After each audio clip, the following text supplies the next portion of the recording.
Hey everyone, and welcome back to my channel. If you are new here, I'm the Legit Creep and I'm a professional body piercer. So what I really wanted to talk about today is something that I find has a lot of misconception and misinformation all over the place about, and that is inverted nipple piercings. And I really wanted to get some things straight and get to the point with some of these things to really explain to people who have inverted nipples what they need to be looking for and the things they can and can't do and the ways that nipple piercings will affect their nipples. All the information I can give you and hopefully answer a lot of the questions that people have, because I know it's a topic that a lot of people don't want to ask the questions or they don't want to talk about, and they'd rather just have the information given to them. And it can be a really sensitive topic, and I want to hopefully give you guys all the information I can so that you guys can feel confident and happy in your bodies. And if that means going and getting a nipple piercing, then I say do it. So let's get into it. So I guess to start off with, one of the first questions that a lot of people ask is, if you have inverted nipples, can I get my nipples pierced? And the answer to that is most of the time. So there are a few reasons why people with inverted nipples may not be able to get their nipples pierced. And these are really important things to think of before you seek out a piercer or you head into a studio to get your nipples pierced, because it might save you time and money to listen to this and just like hear me out and the things that you should really think about before you go ahead with it. I would love to put some images of inverted nipples in this video. I'm just like really not sure if I'm allowed to. Super annoying. It's just a part of the body and it's super normal and natural, and I don't know why it would be seen as taboo, but like, you know, it probably will be on YouTube. So I'm sorry. I would love to put the images in, but if you want to go and have a look, just Google them and you will see an abundance, because so many people have them. That is something I would first like to address, is that so many people do have them. As a piercer, you see them so frequently. For anyone who is feeling uncomfortable or self-conscious or whatever it is about going in to see a piercer and have someone look at your nipples, I would just like to say that do not worry, we have seen many of them, very many. I guess I would like to talk about the different types of inverted nipples and whether you can or can't have yours pierced. Basically, you'll go through a consult, you'll get asked questions, the piercer will have a look at your nipples and they will decide whether they can or cannot pierce them. They'll also ask whether your nipples can become erect or if they do get hard, and that is just because your nipples do need to come out. They're essentially coming out of the inversion that sort of goes into the areola, and like they need to like pop out. That's what we need in order to pierce the nipples. So that brings me to the different types of nipples that can and cannot be pierced. We will find that some people, it's super easy to get the nipple to come out by just prepping the area and cleaning it. The nipple will come out. If you find that getting your nipples wet in some way or like cold air or whatever it is gets your nipples to protrude out, then you're good to go. You get them, no worries, it'll be fine. Other parts of the anatomy come into it as well. We also do need to look at the sizing of the nipples and like how flat they are as well, because that also comes into whether we can pierce it outside of inverted nipples. Then you have the ones that are a little bit stubborn. These are the nipples that just don't want to come out for us. But you will find with a little bit of tender love and care, those nipples will come out. And I'm sorry if that sounds creepy.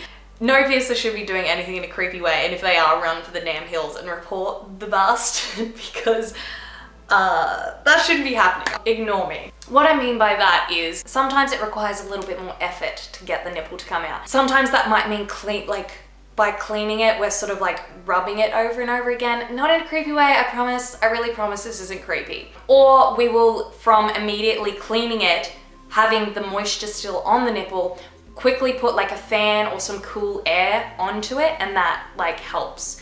Sometimes they're just stubborn. No one is ever trying to make you feel uncomfortable when they're doing that. I'm just letting you know that sometimes they like will sit there and it might just take a little while, and you might be like, why is this piercer rubbing my nipple for so long? Like literally as soon as the nipple comes out, there is no more rubbing going on. I don't particularly enjoy sitting there rubbing someone's nipple over and over again to get it to protrude out, to get it to come and say hello to me. I don't love it either. It's just a part of the job, so it has to be done. It literally is just such a mundane thing for us because, like I said, inverted nipples are a very common thing and we do have to do it. It's just something that happens. And I would just like to let you know as well, if any of that makes you feel uncomfortable, speak to your piercer. Communication is a huge thing in piercing, for any piercing that you're getting. Communicate with your piercer if you feel uncomfortable, if it's hurting too much, if you feel like you're gonna pass out, if you are feeling like you're going to throw up, you don't think you can do it, if you need a second, whatever it is, like communicate that to the piercer. We can't read minds. I'm trying not to make it sound weird and make it sound like it's an uncomfortable thing. It's more just the fact that if your nipples are ones that come out quite easily, it literally just takes the prepping and the cleaning for them to come out. It's just like cleaning any other body part and they will just come out, and no extra effort is required in getting them to come out. Whereas if your nipples take a little bit longer, we need to do something about it to get them to come out. Now, obviously, this is something that needs to be spoken about. This will generally be spoken about in the consult beforehand. So the piercer will sort of say, okay, we'll give it a clean and it should just come out, but if it doesn't, it will require a bit of effort. Don't worry, I'm not doing anything to make you feel uncomfortable. If I am, please let me know, but I'll just be wiping it over and over to get it to come out. We may need to put some cool air on it.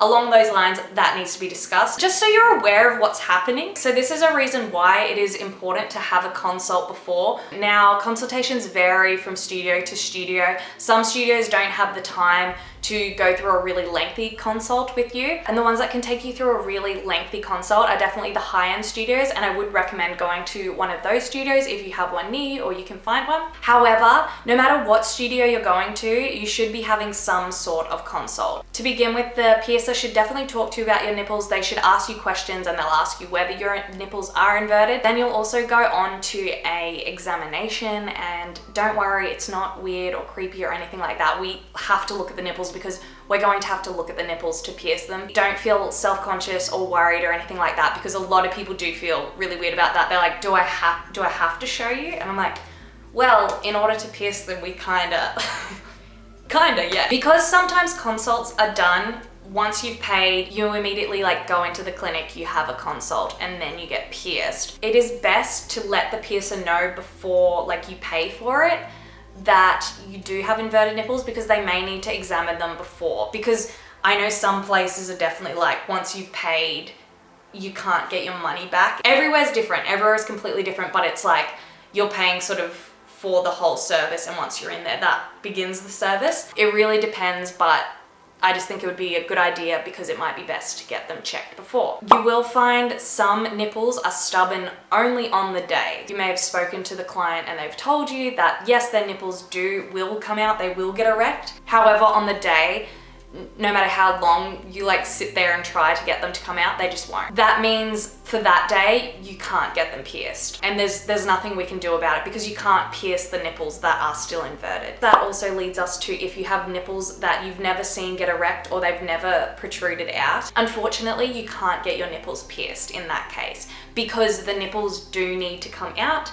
They do need to get erect in order to pierce them. There's just no way around that, unfortunately. So people then ask, will it change the nipple to no longer be inverted? Again, this is sort of a yes and no question. In some cases, yes, at least while you have the piercing. So for the lifetime that you have that piercing, your nipples will no longer be inverted. However, some nipples have the tendency to want to invert again, and you'll find that some like form a divot because they're trying to invert again. It's like you have the bar in there, but there's like a divot forming like on the top because it's trying to go back in, but it can't, because essentially what the barbell does is it like holds the nipple out. So you're basically forcing the nipple to stay out, but because you're forcing the nipple to stay out, it can have the tendency to want to invert again. And because of this, there can be higher risks involved, because your nipple wants to invert again. This can cause pressure on the piercing itself. It can affect the piercing in the sense that it will want to migrate, and this can happen with the highest, like most skilled piercers. You can get pierced by the top piercer in the world. That piercer can't guarantee that that piercing isn't going to migrate. That is up to your body. That has nothing to do with the piercing, with the jewelry, with the piercer. So sometimes there's just no way around it, unfortunately, and most of the time you won't know this until you've got the piercing. These are things to definitely look out for though. Nipples, of course, do take a long time to heal, but while it is healing, you just need to look out for more things if you have inverted nipples. I don't want to scare people off getting it. These are just things to think about, and if you do have inverted nipple piercings, these are things to always look out for. However, yes, you definitely can get your inverted nipples pierced, and they can go to the shape of never having inverted nipples. So that is definitely also a benefit if that is what you are after as well. So I guess that's the good part of the video, is that for the majority of people, you will get a great result and you will get exactly what you're after. If you're wanting to get your nipples pierced in order to have your nipples not be inverted anymore, then that is exactly what you can achieve with a nipple piercing. I just always want to give you guys the information that shows the risks and the warnings and things you should look out for while you're getting this or while you have it, just so that you can be informed and make sure that you're being safe and everything's going smoothly. Thanks so much for watching this video. If you guys have any other questions in terms of inverted nipple piercings, please let me know in the comments down below, or you can send me a DM as well. I would love to make another video on this if this was helpful and you guys enjoyed it. There's no judgment here. The only thing I judge is if you pierce yourself at home, so just don't do that. Thanks so much for watching, and I'll be back very soon. Bye!